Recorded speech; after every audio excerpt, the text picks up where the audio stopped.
პარლამენტის ადამიანის უფლებათა დაცვის კომიტეტის თავმჯდომარე აღმასრულებელი ხელისუფლების წარმომადგენლებს წლის მუშაობის შედეგებს აცნობს. ეკაბესელია სამინისტროების საპარლამენტო მდივნებს 2015 წლის სამოქმედო გეგმის პროექტსაც წარუდგენს.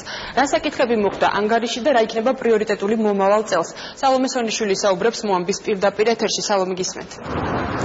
ადამიანის უფლებათა დაცვის კომიტეტი სამოქმედო გეგმაზე მუშაობს. უკვე 1 საათია მიმდინარეობს შეხვედრა სასტუმრო ამბასადორში, სადაც აღმასრულებელი ხელისუფლების წარმომადგენლები ესწრებიან.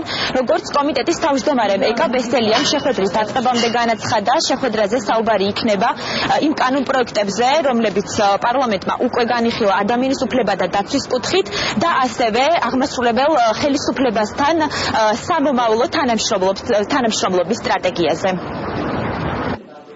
ქონდა საკმაოდ მნიშვნელოვანი და პროგრესული რეფორმები დატვირთული წელი. მივიღეთ წელს ძალიან მნიშვნელოვანი და რამდენიმე განსაკუთრებით რამდენიმე თავისი შინაარსით ძალიან საჭირო კანონი ქვეყნისთვის. კომიტეტი გააგრძელებს მომავალ წელს ძალიან აქტიურად ადამიანის უფლებათა დაცვის სფეროში ძალიან მაღალი სტანდარტების დამკვიდრებას და სხვადასხვა უწყებებთან ერთად. დღევანდელ შეხვედრას ესწრებიან საპარლამენტო მდივნები, რომლებმაც ანგარიშთან ერთად უნდა წარმოადგინონ ის კანონპროექტები, რომლებიც პარლამენტში შემოვა ადამიანის უფლებათა დაცვის კუთხით. ასევე ისინი ისაუბრებენ მინისტრის მოადგილებმა შეხვედრის დაწყებამდე ჩვენთან საუბარში განაცხადეს, რომ უკვე მზად არის ის კანონპროექტები, რომელიც პარლამენტში მომავალი წლიდან განიხილება.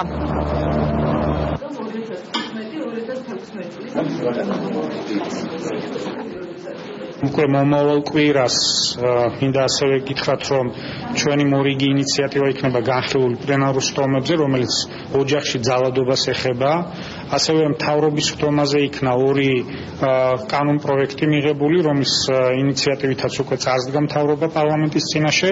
მომავალ წელს ვიცით, რომ მნიშვნელოვანი რეფორმები იგეგმება, რომელიც დაკავშირებულია შინაგან საქმეთა სამინისტროს რეფორმირებასთან. საქართველოს მთავრობა ძალიან მოკლე დროში გადაუგზავნის აღნიშნულ კანონპროექტს საქართველოს პარლამენტს იმისთვის, რომ დაიწყოს განხილვის პროცედურა. ამავდროულად ჩვენ დაგვეგმილი, რომ 2015 წელს გარდა ამ დიდი ინსტიტუციონალური რეფორმის, რომელსაც ვატარებ, რამოდენიმე ცვლილების მიმართოთ ასევე საქართველოს პარლამენტს განხილვისთვის, რომელიც ითვალისწინებს პრობაციის საფასურების შემცირებას. შეხვედრაზე ასევე საუბარი იქნება უწყებათა შორის კოორდინირებულ მუშაობაზე, ასევე პარლამენტთან თანამშრომლობის გაღრმავებაზე. ადამიანის უფლებათა დაცვის კომიტეტის სამოქმედო გეგმა გაეროსა და ევროკავშირის მხარდაჭერით ხორციელდება. მადლობა სალომე სონიშვილი საუბრობდა მოამბის პირდაპირ ეთერში.